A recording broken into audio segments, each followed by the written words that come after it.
Samuel Atkinson Waterston is an American actor, producer, and director. Waterston is known for his work in theater, television and film. Waterston, having studied at the Sorbonne in Paris and the American Actors Workshop, started his career in theater on the New York stage, appearing in multiple revivals of Shakespeare.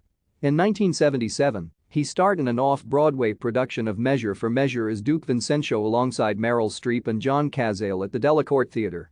Throughout Waterston's theater career, he continued to appear alongside actors such as Raul Julia in Indians, James Woods in the Trial of Catonsville Nine, Liv Ullmann in A Doll's House, Jane Alexander in Hamlet, and Glenn Close in Benefactors.